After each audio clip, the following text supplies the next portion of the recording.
virtual storytelling. Do you like telling stories? Do you miss telling stories with your friends? Then come tell the story with us.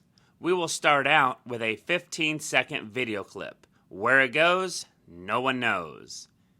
Keep adding to the story with your own clips, characters, and props. You can add dialogue whenever you like. At the end, you'll get an edited version of the whole story to watch whenever you like. Welcome to Ivy Tech Community College's Virtual Kids College. This is virtual storytelling. How many of you like to tell stories? Maybe you like to tell stories to your family. Maybe you remember being in a younger grade and having stories told to you. What's your favorite story? What's your favorite book? If you had to tell me a story right now that was either true or not, would you enjoy doing that? If so, virtual storytelling might be something you want to consider doing. Virtual storytelling is based on the concept of improvisation. What does that word mean? Well, improvisation is to make something up, to improvise, to think of something on the fly. You don't have time to sit around and write something out. You don't edit something. You don't go back and think of what you could do to change something. You come up with something in the moment. Lots of movies and television shows are based on the concept of improvisation. If your family, if the grown-ups in your family have ever watched a television show like Saturday Night Live, or they've ever seen a comedy show at the Second City, or something that's an improv show here in our surrounding area, they've been exposed to improvisational comedy. So, one of the things that I do when I'm not teaching here at Ivy Tech is improvisational comedy. I'm in an improv troupe called the Hystericals. It's all women, and we're all pretty funny, or at least we'd like to think so. And we go into an auditorium like this, and there might be an audience full of people. Hopefully there's an audience full of people. And we get ideas from the audience to create a comedy show right in front of your eyes. One of the best examples of this is a television show called Whose Line Is It Anyway? And if you've seen that show, there's 4 improvisers on a stage, and they start with games that they will improvise for you. So, if I'm going to show you what an improv game looks like, I need a suggestion from the audience. I need a suggestion from the audience of a place that would fit on this stage. A stock room. Okay, a stock room. You guys who are out in the audience, please feel free to join along and give me some suggestions. And so it's a stock room. And give me a suggestion of a person. A doctor. I'm now a doctor. And I'm going to come in and I'm going to pretend I didn't have glasses on. I'm going to put my glasses on because I'm going to be a doctor now. And I know that doctors do things like write. And I might walk into this stockroom and I might see, oh, it's so dirty. What can I do to clean it up? Well, I don't know. I'm going to ask my imaginary friend over here who is a big walking can of Lysol. And I'm going to come in and be a walking can of Lysol, and I'm going to shh all over whatever's on my dirty stockroom table because the doctor told me to. So, if we were doing improvisational comedy, you were in the audience, you could give me an example of anything you wanted to, and I would take that and make something hopefully funny out of it. Now, a walking can of Lysol is not terribly funny, but maybe you are. Maybe you are much funnier than that. So, one of the famous improv games that people play to either warm up for improv or to make a show is called a one-word story. For those of you who joined me in our Dr. Seuss Christmas show, one-word stories were things that we used frequently to warm up.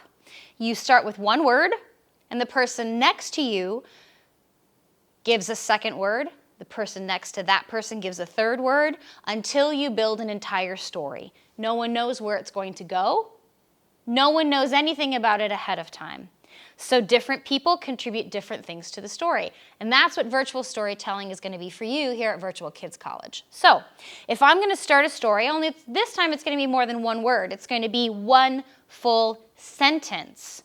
If I'm going to start virtual storytelling, I might start by saying, once upon a time, there was a little girl who lived in Indiana. That's part one. For Kids College, I will start that by videotaping myself, and you can use any sort of smartphone camera to do this. Videotape that one sentence, so I'll upload that one little sentence to the YouTube channel. The first person to see it and to respond with their own clip of sentence number 2 completes the story or keeps the story going. And so the idea is that each person who uploads a clip or sends a clip to an email address that we'll edit later will be part of the story. So I might send in a clip that says, once upon a time, there was a little girl who lived in Indiana. And one of you might send a little clip to me that says, and this little girl was 6.5 feet tall. Then the next person might send a clip that says, and she had purple hair coming out of her fingertips. Once that story is built, and over time, once you start sending me these clips, I can start posting them so that you can see what they are, so you can build upon the story yourself. I will edit the whole thing into a whole story that you can view from start to finish and see everybody else's contributions too. So for example, here's what it might look like. Once upon a time, there was a little girl who lived in Indiana.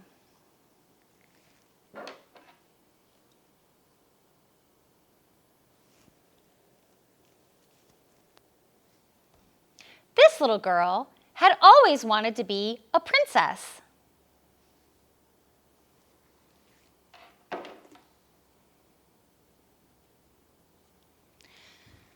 But this little girl's daddy always wanted her to be a veterinarian and take care of animals.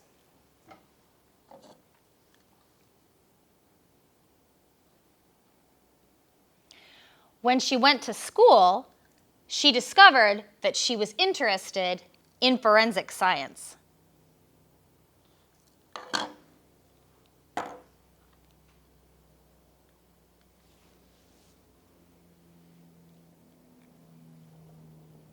But then she grew up and she got on Instagram. And when she got on Instagram, she saw way too many influencers there, and they were all glamorous and beautiful, and they inspired her to be an influencer.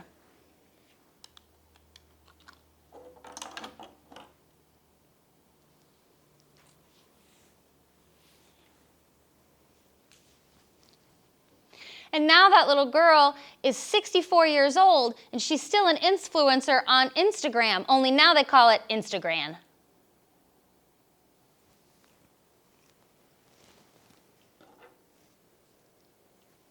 So once you see the process of how to take a little clip of you starting or continuing or finishing a story, you can use any props you want. You can use anything around your home to make you look different or to be part of your story. You can send the story in any direction you want. Now, there are a couple of rules to where the story goes. Number 1, understand that this story is for all ages. So be respectful. Obviously, don't use any bad language. Don't take the story in places that are inappropriate for like a younger brother or sister. Okay. Number 2, one of the big concepts of improv is be good to your partner. Sometimes we call it yes and. So don't stop the story before it's even started. Give the next person in line, the next person who's going to send an email, the next person who's going to have a clip to upload, give them some place to go. So I might choose in the little clip that I have, I might choose to say there was a little girl and she had a big problem. If I end with that, then the big problem is what the next person in line can talk about. So make the story have somewhere to go. And finally, don't be afraid to finish a sentence. You don't need to end halfway in the middle of a sentence to give some place for the next person to go. You can have more than one sentence as long as it's not more than about 30 seconds. And you can use whatever props you like. So don't get too long with it. Don't get too short with it. A sentence or two is just fine as long as the next person has some place to go. So more information on that YouTube channel you'll see on your screen on sending in those clips to an email address. That email address that you're going to send your clips to is companyoutcast@gmail.com. That's spelled company, COMPANY, outcast, OUTCAST, @gmail.com. And you will see, I'm going to start the story right now. So starting the story is how I've started the story so far. This is the very first clip. I don't need to send it to anywhere. You don't need to look at YouTube to find it. But the first clip is, there once was a family that lived in Indiana. That's the start of the story. So who can be first and who can be best to keep the story going? Thanks for watching. This is Virtual Storytelling, Ivy Tech Community College, Virtual Kids College.